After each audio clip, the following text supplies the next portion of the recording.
All right, well, welcome to the Public Safety Commission meeting for May 2024. Call this meeting to order at 7 o'clock. Um, First item is to establish a quorum. We have Commissioner Warby, Commissioner Dickinson, and myself, Commissioner Cruz. The quorum is established. So, second would be motion to approve the agenda. Um, we're going to forward that to next week.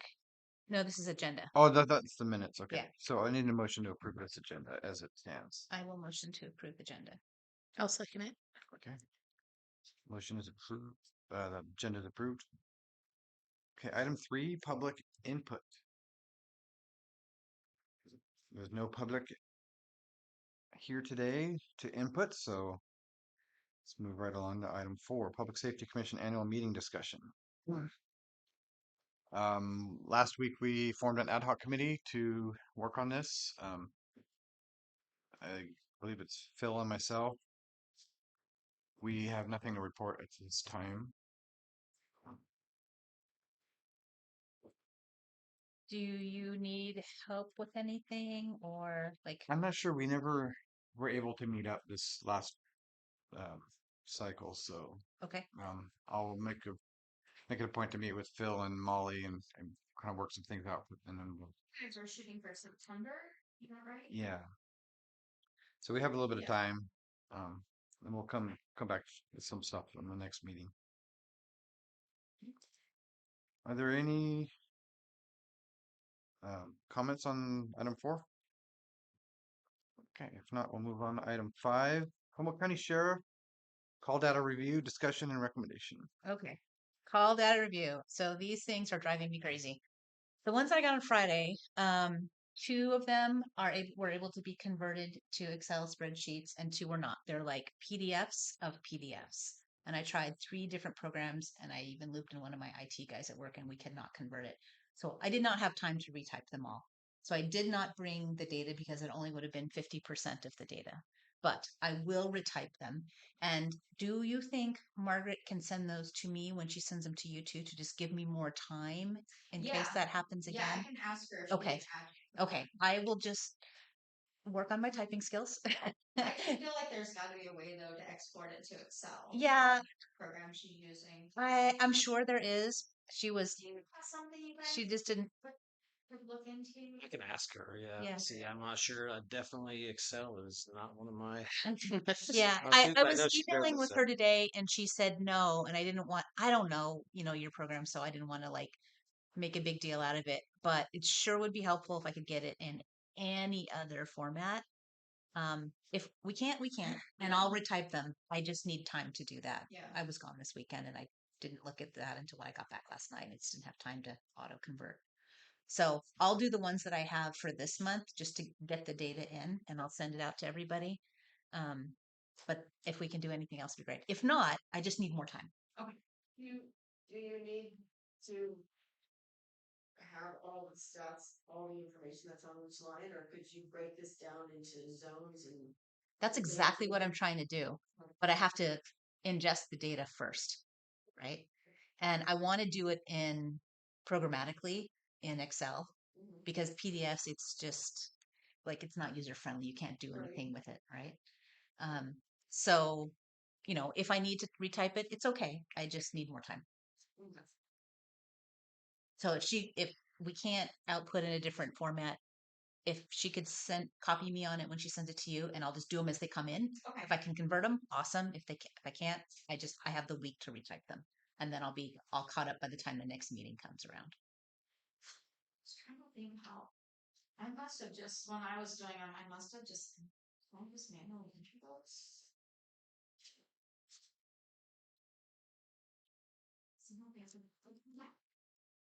Must have.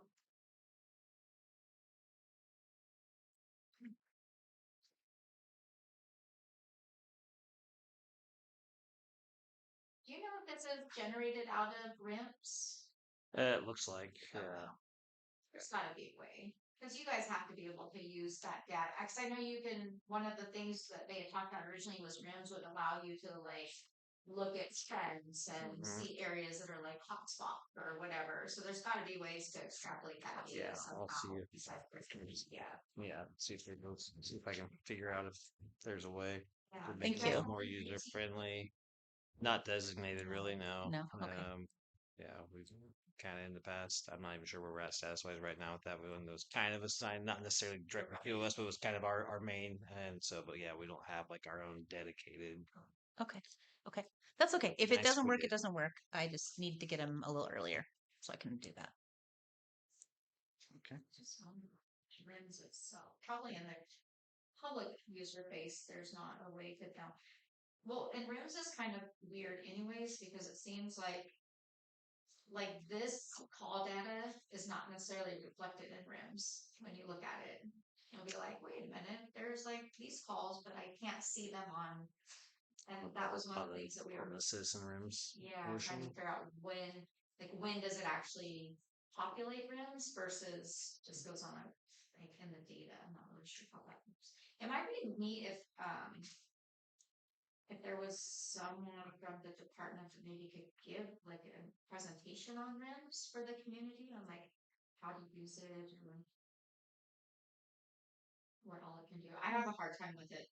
Like sometimes like I feel like I get into it and then there's just big gaps and I can't quite figure out if it's just a user issue or Yeah, it wasn't that friendly to me either. So.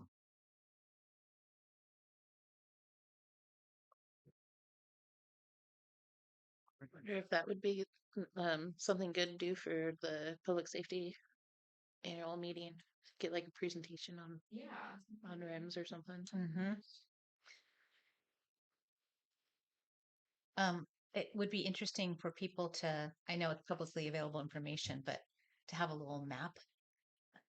I don't know if we want to get that detailed and stuff, but just so people could understand, Right. you know, what we're working on. And it's another source that maybe some people don't know that they have available. Right. Well, and that's what RIMS does. It has a map. Yeah. Yeah, so it overlays the call data onto satellite imagery, so you can actually see the specific location. Yeah, Mhm. it's dots, Which is little pretty Mhm. groupings.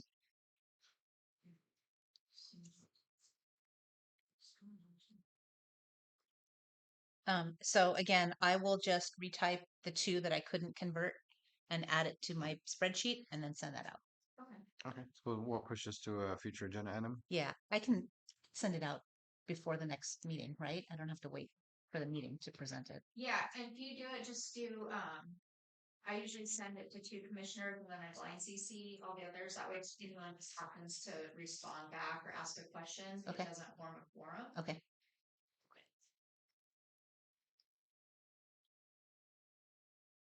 Okay. Any questions on item 5? We can just move on to item 7, agency check-in. We'll start with Humboldt County Sheriff. Good evening. Thanks for coming. So there's a couple of things that have been topics lately that I'll start off with is one is obviously the one that's kind of to a degree, I guess, related there was the dog attack from a couple months ago. Um, the update on that is that there was a hearing to declare the 2 of the dogs were surrendered or well collected or surrendered and seized, I guess. And my understanding those two animals were put down per the request of the owner. There was a hearing. It's been probably 3 or 4 weeks ago now for the other 2 dogs, and that decision from that hearing has been appealed by the owner. So that is slated to now go to court, I believe, next week. So I've asked the animal control officer that's the primary investigating ACO for that to please update me once that made its way through the court process and has been ruled on by a judge or whoever presides over. I'm not 100% certain if it's a judge. I'm assuming since it's going to the Superior Court system now that it's an actual judge that presides over that. But so once there's a result from that, then I can update the city on where that stands. Actually, we were on the call Andra had said that originally they hadn't notified the property owners. Do you know if that has taken place? I don't. I can follow up with. I just thought that was really important, as we're pursuing the nuisance issues and things that the property owners are apprised of. Activity that's taking place over there.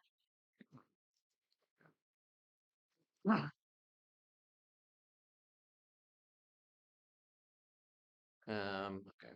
So and kind of I guess a sidebar related issue to that is obviously the sounds like the trespass encampments and such that are on those couple of identified properties over there. So we've been had a meeting with some public works personnel, and we're been in email communications. It's been busy, obviously, between assisting at Cal Poly and other incidents that we've had going on with our agency. So as of yet, no date's been set, but I know we are in talks with code enforcement and them with we'll be going out there when they are ready to go out there and kind of walk those properties to help with them as far as an evaluation and assisting. Sounds like it's primarily going to be a lot of code enforcement related stuff, but obviously with deputies who will be there not only to ensure safety of the civilian personnel that are out there, but obviously will evaluate and investigate as necessary any criminal stuff that they come across that would fall within our realm in the jurisdiction of the sheriff's office and the types of stuff that we deal with versus what types of things that code enforcement may deal with. So I don't have a date on that yet, but hopefully here sometime pretty soon we'll have a date set and get figured out when we're going to be joining them to go out there and do that. Yeah, I was in contact with Warren through nuisance abatement or environmental health, and he was talking about possibly this week. So I haven't heard anything. Yeah, I don't But know what kind of availability. I said I haven't. It's been kind of some back and forths with it. And then I know that the unit that's been tasked with that, the supervisor of that unit's out of town this week, and the other deputies are tied up with a couple of things that are probably going to keep them busy for the most of this week. So I doubt we'll have the availability to do that this week, but maybe next week. okay. But obviously then it'll be dependent on availability of the other county agencies and stuff that will Right. I was out thinking there. too, it might be helpful to invite the fire chief just to get a feel too for like fuel loading and just kind of what's going on out there. We did see some fires kind of ramping up. Was that last week over in that area? So as things start to dry out, just that's been one of our problems is thinking about we've had a couple of fires over there and access is really limited. So it might be good for him to kind of get a feel for kind of how things are situated and also just kind of fuel loading over there too. That might be something we want to think about. And the amount of trash is building and stuff there. I personally watched them bring in a whole pallet, a truckload of pallets in there and furniture and everything else too. So God only knows what you guys are Oh, gonna find. I'm sure. Yeah, Yeah. Sure. I think it's a little bit more yeah. organized now. Yeah. So So which parcels are we talking about exactly over there? You mentioned there's two properties. Yeah, there's the first one, which is I think the King property, and then there's Mariah's property on King it, Marias. I don't know the or APNs. vice versa. Yeah, Right, on both sides? Or you're they saying they They're go adjoined. through Mariah's to get to the other one? Mhm. Is that right? yeah. One of them owns part of the Riverside and internal part, and then the other part goes all the way over to the Christie property, I think.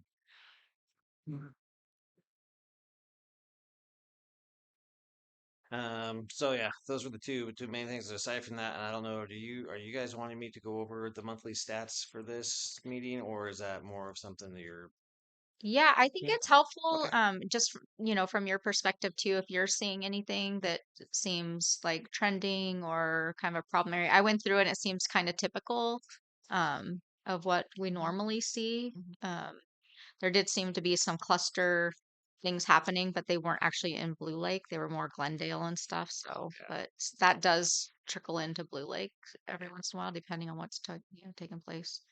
Yeah. So I mean, as far as looking at this, overall for looks like for April calls for service did go up by about 40 or so from March. We had 184 taken for March and 221 for April. With that, reports taken a little less than double, went from 8 in March to 14 reports taken in April. Arrests were down from 9 to 5 for the month of April. Felony investigations stayed on par with 3 each for each month. And the misdemeanor investigations went up a few from 9 in March to 12 for April. I'm looking at this now and I see that I missed earlier. There's obviously a typo here because we have that there was 184 homicides in March, which I'm going to Whoa, go out and Thanks. say that obviously a number got transposed that wasn't along there, so that I don't think that's accurate. Aside from that, a couple of assaults, which was about the same as the previous month. Again, some of these I'll have to follow up and see if there's something because I doubt that there was 9 armed robberies as well in March. So somewhere, obviously, some numbers here got skewed, and I didn't catch it earlier today when I printed this out. So my apologies. I will follow up and see if we can get those fixed. But again, that was for March, so I'm guessing looking at it here that the April numbers do appear probably correct. One burglary for a vehicle or building, a couple of vandalisms, 3 general thefts, 5 general disturbances for the month of April, 1 trespass slash or prowler type call. We had 28 patrol checks conducted, so that would be either foot patrols, just general patrol checks driving through the area, or business checks, which is up for a couple from the previous month. I had 28 of those done for April. 6 pedestrian checks, 5 suspicious circumstance type calls, 6 unwanted subject slash camping calls, a couple of shots heard, and then traffic stops or vehicle investigations were down a few from the previous month. We had 52. It looks like if this is again without going back and looking at the last stat to make sure that those numbers didn't get moved around. Looks like we show 52 for March and 42 in April. And then just 110 of the other miscellaneous calls that don't necessarily fit those build of these the rest of these call types in here. So again, other than calls for service in general, just kind of being up, I don't see any one stat area here that showed any real major increase of certain type of crime occurring or increasing over the previous month or anything that's overly concerning trend wise. This would stick out on the radar.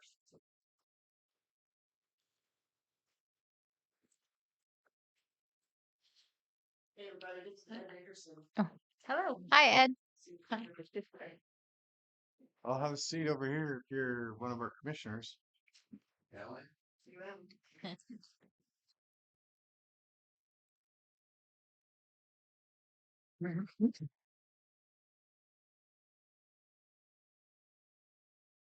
Anything else from the sheriff's department you want to report, or guys, how are you doing on personnel? Is that up or still a struggle like always? So yeah, a couple that just came off FTO, but still down bodies and trying to continue to fill those as we can and make do and do the best we can with what we have. So, but yeah, other than that, nothing else on my list of significance. Okay. And I'm really sorry, I didn't catch your name. That's right, Josh. Josh, I'm McCall. Steph. Josh McCall. Okay.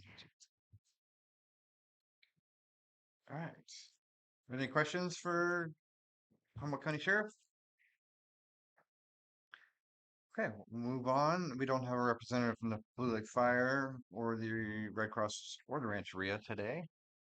I did have Andrew Bogart came in from the Rancheria and dropped off some information, but he said that um, he will be working to, kind of get back in the fold since he had been our Red Cross representative. He was pretty familiar with our public safety meetings and hoped that he could start to participate and communicate. So that's great. I did check in with Kevin Miller the other day, just kind of on the side of the road, and just let him know that if I was going to just continue to hold a spot on the agenda if there are times where he wanted to check in and provide an update or anything. So he said that sounded good. So hopefully we'll get some information or some collaboration going.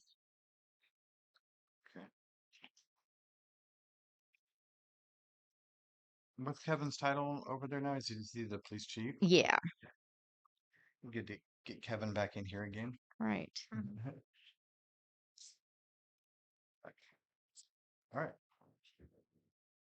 Are there any questions for anything on item 7, the agency check-ins? All right, then we'll move on to item 8, reports from the liaison and staff. So, do you have anything to report? I just have one little note from also the board member of the Red Coast Energy Authority. And they are going to be administering grants that will involve setting up solar power and battery storage for all of the fire departments, of which Blue Lake is one. There's going to be 16 fire departments that are a part of that grant program. So it'll be about having some power resiliency during power outages and disasters. And it's servicing 16 different fire departments, mostly volunteer fire departments, going out as far as, I believe, Hoo-Ha. And Blue Lake is the recipient of that, so that's nice. Say it again. Is it a grant for storage?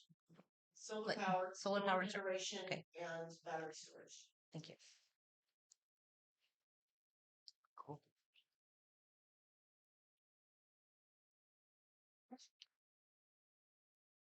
Thank you, Mandy. So I provided you guys with a memo. I apologize. I thought I was going to be out of town today.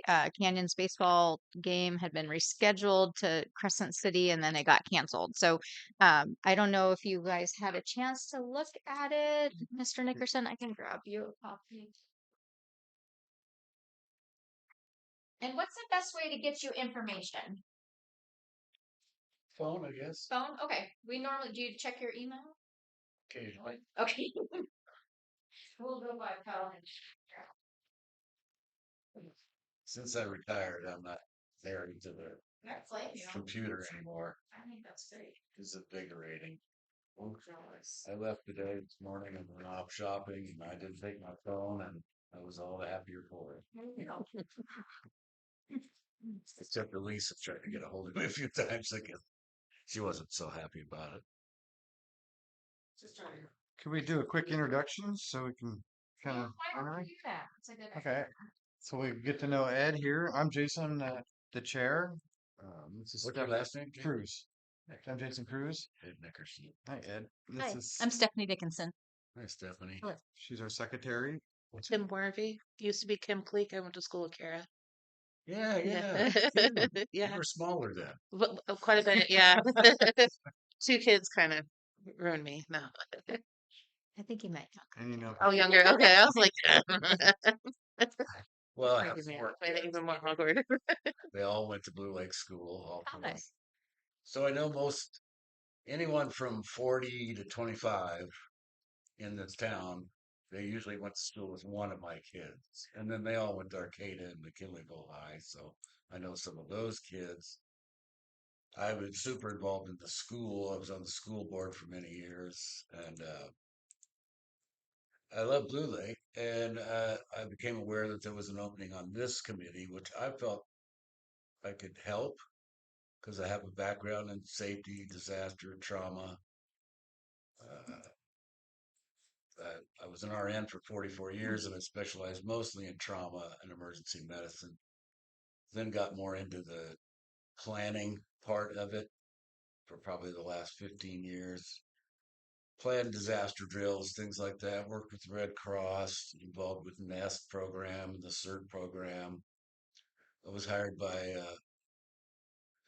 then Governor Schwarzenegger. I helped write the disaster trauma plan for the whole state of California. It had been written for Southern California and never included Northern California. So they wanted to incorporate that. And I can't say I'm the biggest Schwarzenegger fan, but as governor, he did learn from in '05 from the Katrina incident that we desperately needed to rewrite our trauma plan because we saw what happened in New Orleans, in Louisiana. And one of the things that happened was there was a busload of healthcare professionals from this county that drove all the way to New Orleans. They got there and said, hey, we're nurses and doctors from California. We're here to help. Louisiana officials said, you might be doctors and nurses in California, but you're not in Louisiana. So be on your way. So that was a big problem. So we rewrote that policy for the state, and there was monies involved, and they were handed out to various hospitals that wanted to participate in the trauma process. So I thought if there was one area I could help the city in, it might be safety. So Great. Great. Well, welcome. Yeah, glad you're Yeah. here. thanks. All right. Lost where I was at. We are at Oh, there we go. reports. We're still on report. Can Andy. this just be part of the minutes, or do you want me to just kind of redo it all? Oh, I mean, you could just, yeah, I guess you could do it. Yeah, you could do it as an attachment. Okay, okay. Yeah. And I can just kind of go over, because I know Ed hasn't had a chance to read this. So I just wanted to provide kind of an update on some of the projects that are coming up. I figure most people have started to see a little bit of construction activity taking place in town. The town square is now fully under construction, and that will probably wrap up early summer. Depending on weather, I'm not sure how long this rain is going to be here, but there is a substantial amount of concrete work associated with that. So that is a little bit weather dependent, but they've made some pretty good progress in a very short amount of time. So that project is moving along. That project is going to include some hardscape, a splash pad area for the kids, some lawn landscaping area, green space, trellis structure that will kind of double duty as a shade structure, but also a bit of a buffer barrier between the town square and the adjacent property. Um, we'll be also be installing lighting around the town square. Right now, there's no lighting. It's very dark down there. So I think the addition of the lighting will be helpful to also increase safety. We'll be putting in some new sidewalks. We'll be putting in ADA compliant parking, which I think is something that's really needed by the post office. There isn't any ADA compliant parking, and that's really an issue. That area is used by a lot of people, and it really needs to attain that compliance standard. We'll also be installing a bathroom. The benches will come back, the trees will come back, flowers will come back, um, and I believe we're installing a new bulletin board as well. Mr. Jones is very adamant that we install a new bulletin board, so we promised him that we would make that accommodation for him, so he can tick that off of his list. So I think it's going to be a really nice project. And there will also be new electrical ran so that when we do the holiday tree, there's actually a cut out area that the tree can actually be installed into and then actually plugged in so we can have lights. So that'll be nice. And then it can also be used for art markets if there's a small music event. Farmers markets, a whole host of things. So it'll be a really nice project for the downtown. It was funded through a community revitalization grant through the state parks.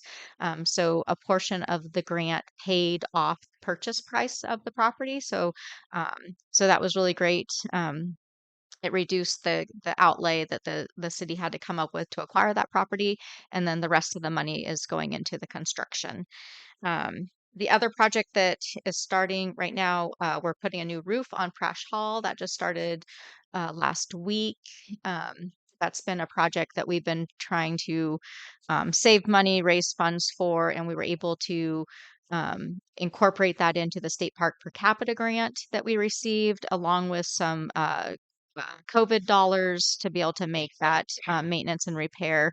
So we're doing a second roof. We didn't do a tear off because a tear off was going to be probably close to $90,000 to $100,000, where the second roof is about 54.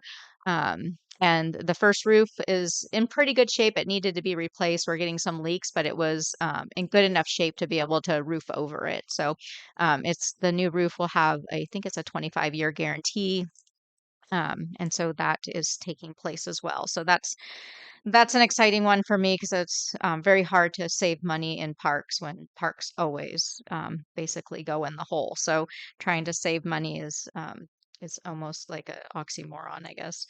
The other project that will be taking place starting the end of this month or early June will be the lateral replacement on Greenwood.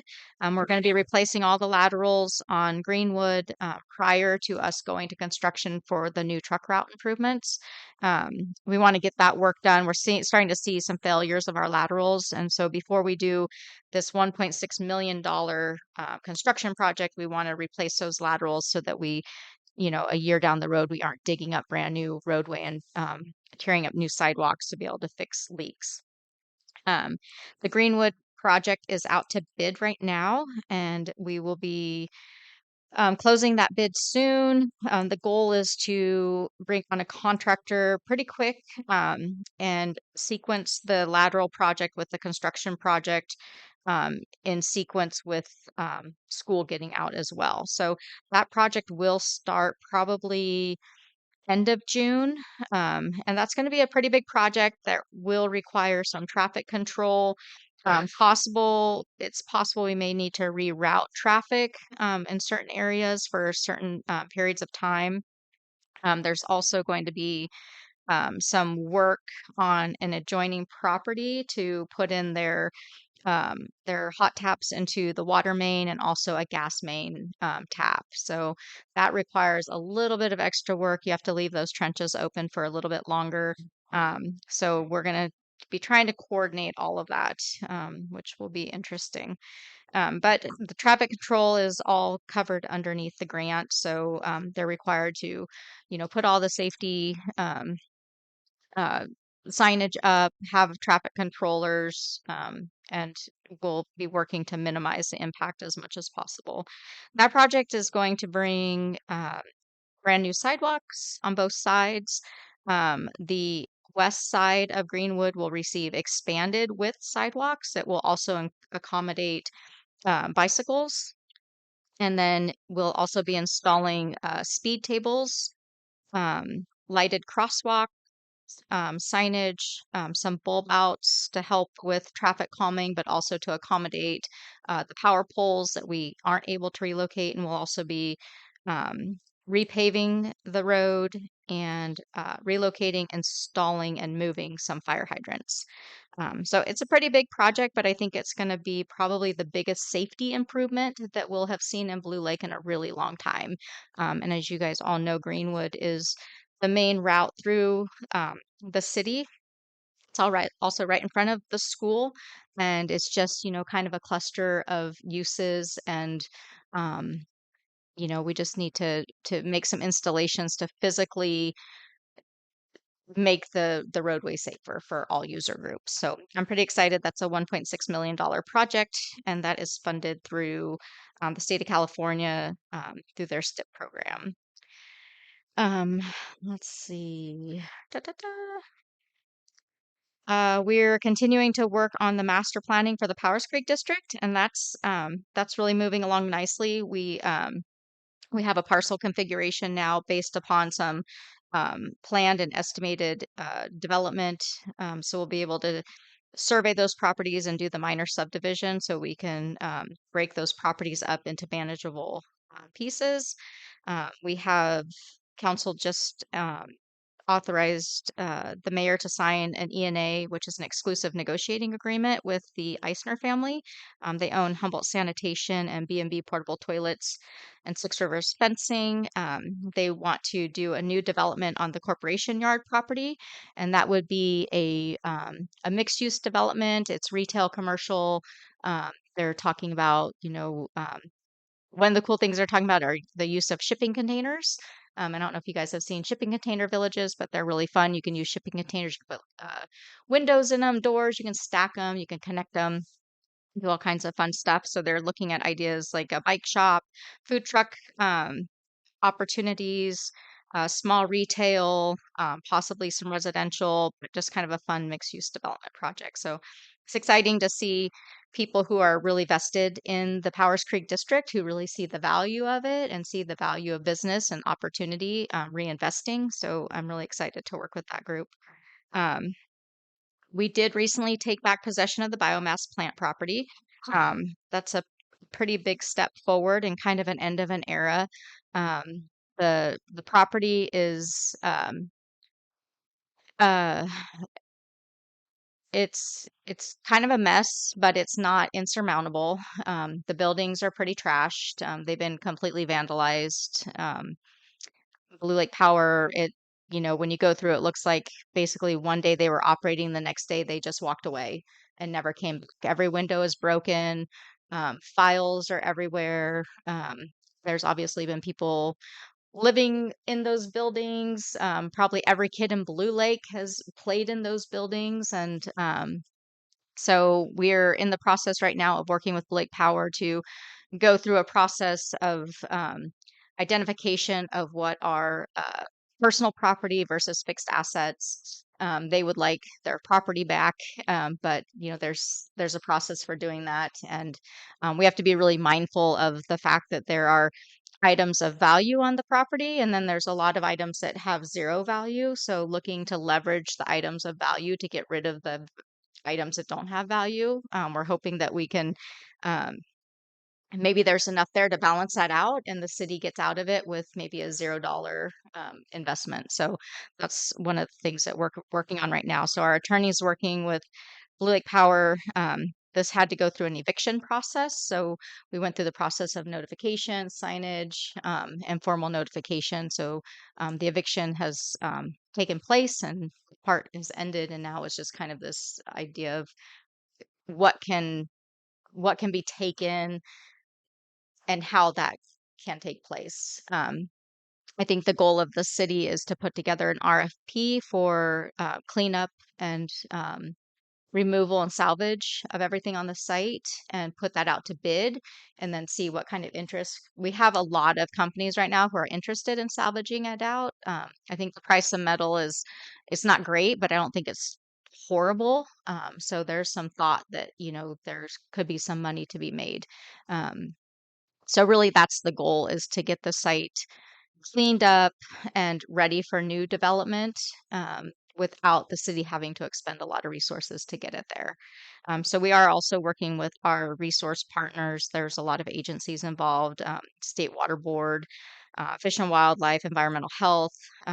There's some permits that will probably transition from Blue Lake Power back to the city of Blue Lake so that we can deal with some of the hazardous waste, and get that cleaned up. There's not a lot. And when I say hazardous waste, there's like some diesel, there's there's like a thing of acids that were used for descaling. It's kind of like a bleach solution. It's not anything too crazy.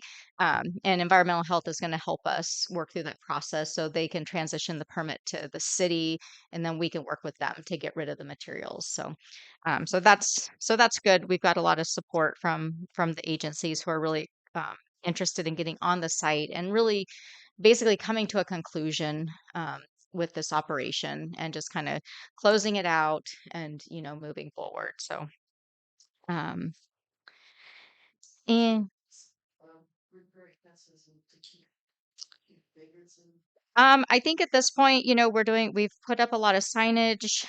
We haven't taken a lot of made a lot of effort right now to fix fencing.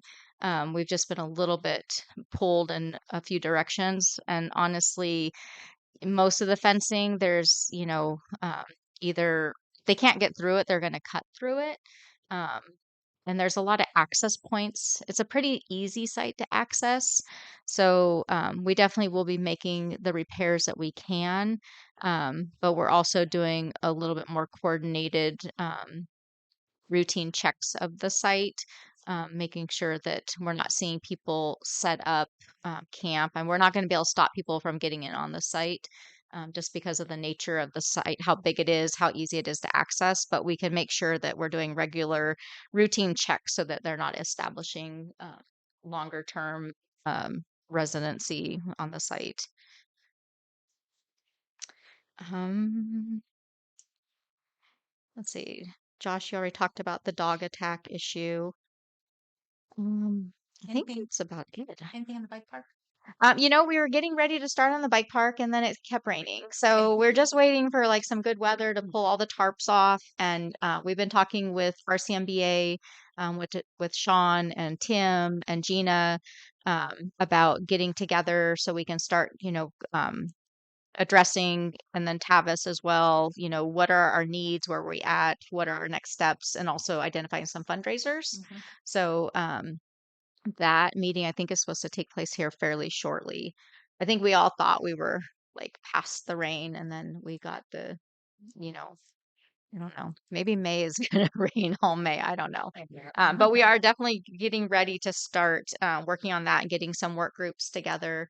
Um, and then we'll also be doing some outreach. We've got a lot of contractors working in town right now. There's a lot of jobs. We just did a big job at the Headworks with Mercer Fraser.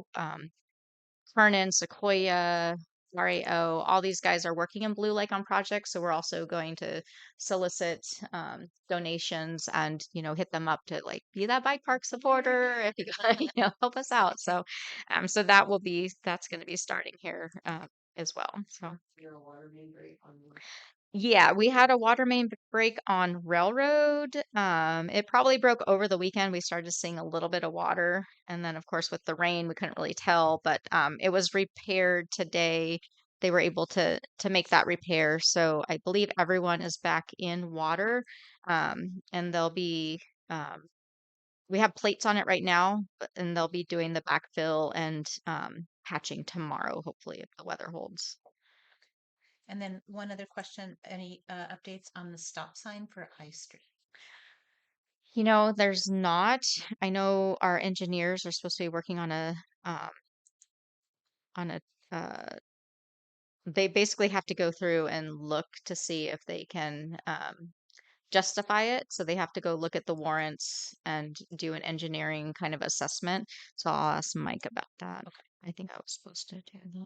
That meeting with the one. They need to be able to justify that a site that a stop sign is warranted. So they'll look and see if there's any type of accident data, if there's any data associated with the scope and size of the roadway, the travelway, looking at what are some other developments in proximity, like say the tot lot that might help justify.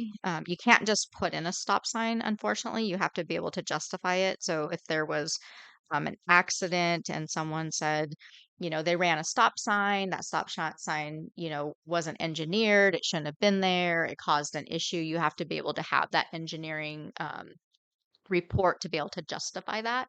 And that has to be based upon certain parameters within the industry standards. And I think that comes through the Caltrans manual. So, Does any of that apply for roundabouts and speed bumps? it does, yes. There are certain standards for all of those.